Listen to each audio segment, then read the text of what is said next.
देश में जो है देश खड़ा होके और संसद के शपथ ग्रहण के समय अगर जय फिलिस्तीन कह रहा है, जय भारत से वो बचता है, तो उसकी देश की निष्ठा पर प्रश्न खड़ा होता है कि आखिर उनके लिए देश बड़ा है या उनके लिए अपनी जो कौन सी आस्था है।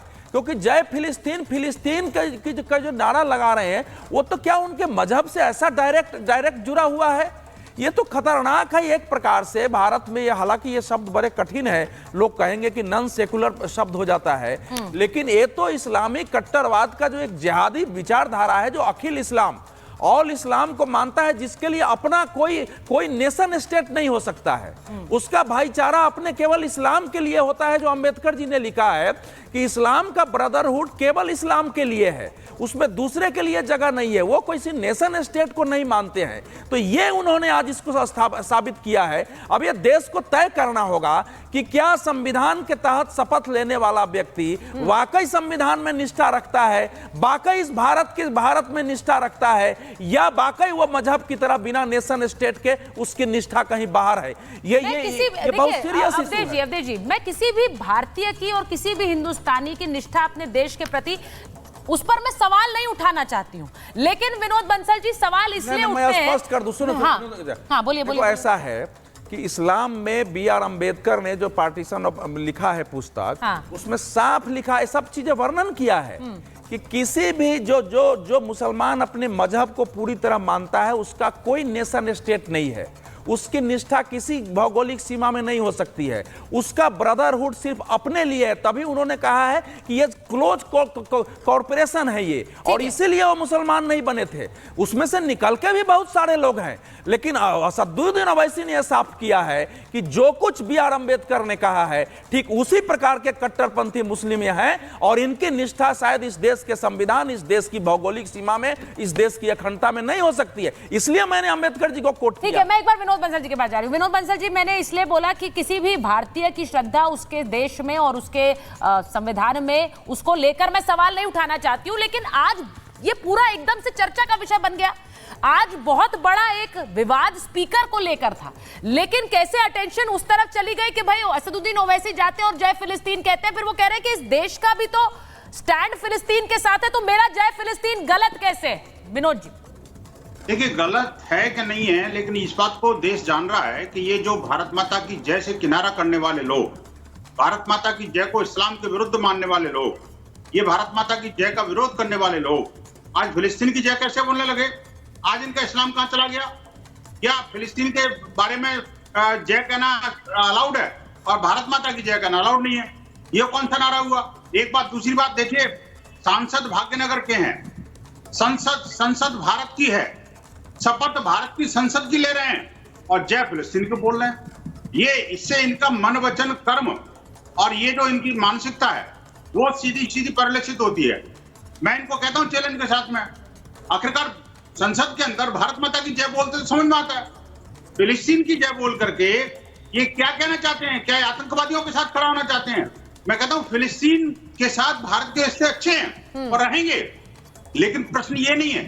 बात यह है कि जय फिलिस्तीन बोल करके इन्होंने सीधा उन हूरों की इंतजार करने वाले जिहादियों को उकसाने की कोशिश की है। मैं कहूंगा सीधा जय फिलिस्तीन बोल करके भारत की संसद का माहौल खराब करने की इन्होंने कोशिश की है। मैं कहना चाहता हूं, आखिरकार ये जो जिस तरह से जय फिलिस्तीन का नारा इन्होंने संसद में बोला, सीधा उन्होंने उन आतंकवादियों को अपना एक संदेश दे दिया कि मैं भी आपके साथ खड़ा हूं।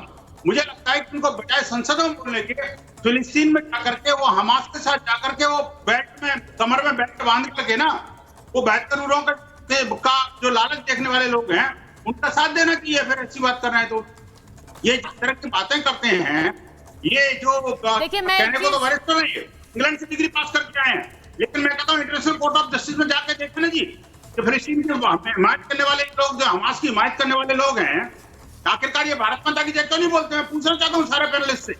मेरा सवाल सिर्फ इतना सही है, मेरा सवाल सिर्फ इतना ही है। भाटी जी भी आ गए हैं, राजकुमार भाटी, राष्ट्रीय प्रवक्ता है समाजवादी पार्टी के, वरुण पुरोहित जी हैं, कांग्रेस के नेता हैं। मैं एक बार जरा ये बोलना चाहती हूँ, मुझे इसमें कोई दिक्कत नहीं है अगर वो जय फिलिस्तीन बोल रहे हैं, वो बाहर आकर उसको डिफेंड भी कर रहे हैं। उनकी वो अगर फिलिस्तीन के साथ खड़े हैं, वो कहते हैं देश फिलिस्तीन के साथ खड़ा है। भाटी जी, मैं सिर्फ एक चीज पूछूंगी, क्योंकि आज विवाद उससे बड़ा है। आज विवाद स्पीकर को लेकर है और सरकार और विपक्ष के बीच, और उधर विपक्ष वर्सेस विपक्ष भी हो गया है। मैं उस पर आना चाहती हूँ, लेकिन पहले आपका एक रिएक्शन लूंगी सर कि वहां संसद में जय भारत बोलने में क्या तकलीफ थी? नहीं, बिल्कुल बोलना चाहिए। हाँ। भारत के हर नागरिक को भारत के प्रति, भारत के संविधान के प्रति, भारत की संसद के प्रति आस्था रखनी चाहिए। संसद में आज 2 लोगों ने कुछ आपत्तिजनक बातें बोली। हाँ। एक ने कहा जय फिलिस्तीन, एक ने कहा जय हिंदू राष्ट्र। यस। और दोनों भारतीय जनता पार्टी के समर्थक हैं। एक सीधे प्रत्यक्ष समर्थक हैं, एक अप्रत्यक्ष अब ये समर्थक तो है। आपने नहीं, ये तो पूरा देश जानता है। ये कैसे पूरा देश जानता है? जनता जानती है। आप लोगों ने बी टीम कहते रहते हैं। ओवैसी जी बीजेपी की बी टीम है, पूरा देश जानता है। अपनी सीट के अलावा वो जहाँ जहाँ चुनाव प्रत्याशियों को लड़ाते हैं, बीजेपी को फायदा पहुंचाने के लिए लड़ाते हैं। बिहार में 2020 में बीजेपी और जेडीयू की सरकार न बनती अगर ओवैसी जी ने प्रत्याशी न उतारे होते वहाँ, और काफ़ी वोट उन्होंने जेडीयू उसके आरजेडी के काटे। और कई प्रत्याशी, 5 प्रत्याशी तो सीधे सीधे हरवा दिए थे, वो सबको पता है। और टाइम पे अभी आपने एक बात और कही, ये भी पॉइंट की बात है। हाँ। कि विवाद जहां सभापति को लेकर होना था उससे डाइवर्ट हो गया वो। हाँ। तो इसका लाभ किसे हुआ? सीधे सीधे बीजेपी को हुआ। सीधे तो उससे सीधे उनका इसमें इशारा नहीं, हो। उससे लाभ किस तरह का होगा?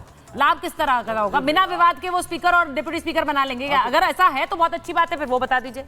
नहीं, ऐसा है क्या? जो जिस चीज पे चर्चा होनी थी, जिस पे नहीं, आपने कह दिया कि लाभ बीजेपी को होगा, वो लाभ कैसे होगा जरा ये भी तो एक्सप्लेन कर दीजिए। बीजेपी को इसलिए लाभ होगा, इस हंगामे से बीजेपी को क्या गोलबंदी लाभ हो रही होगा? थी नहीं उस मुद्दे पे।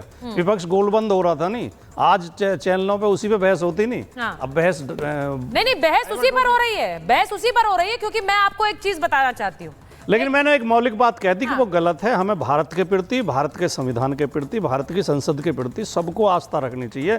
एक एक नागरिक को और चुने हुए सांसदों को तो पहले रखनी चाहिए। अब मैं एक चीज बताना चाहती हूँ, लेकिन दूसरी बात यह भी सही है हाँ। कि फिलिस्तीन भारत का हमेशा मित्र रहा है, और भारत चाहे प्रधानमंत्री कोई भी रहे, बदलते रहे। मैंने उसे लेकर कोई आपत्ति हाँ, नहीं दर्ज की है, ये भी बता दूं आपको। जी, जी। क्योंकि सरकार का जो स्टैंड रहा है, इसीलिए मैंने कहा कि जो लोग जय भारत नहीं बोलना चाहते हैं या फिर वो वंदे मातरम को लेकर भी इसमें कई भी फर्क विवाद है, होता है। ये इसमें भी भी विवाद फर्क बहुत है। पहले नहीं, न जाने कितनी डिबेट इसमें भी फर्क है थोड़ा सा, कि वंदे मातरम या भारत माता की जय नहीं बोलते, भारत माता की जय नहीं बोलेंगे, लेकिन जय फिलिस्तीन। हाँ, भारत के किसी मुसलमान को जय भारत बोलने में वो मादरे वतन बोलते हैं, भारत की जय बोलने, भारत माता करके जब हम बोलते हैं उन्हें थोड़ा सा आपत्ति। हालांकि अरे सर, जय फिलिस्तीन नहीं, एक minute Bhati ji, I don't agree. जय फिलिस्तीन बोल सकते हैं तो जय भारत भी बोल सकते हैं। हाँ, वो मैं मुझे लगता है इट इज वेरी क्लियर। किसी मुसलमान को कोई आपत्ति नहीं होनी चाहिए। हाजी साहब यहाँ बैठे हुए हैं, आपको क्या जय भारत बोलने में दिक्कत है क्या? हाजी साहब बताइए जरा जल्दी से। भारत के जो आपने जय अवधेश भारत बोलने में दिक्कत है क्या? अवधेश जी में 2 सेकंड के 2 वाक्य बोल रहे हैं जल्दी, हाँ बोलिए। अवधेश जी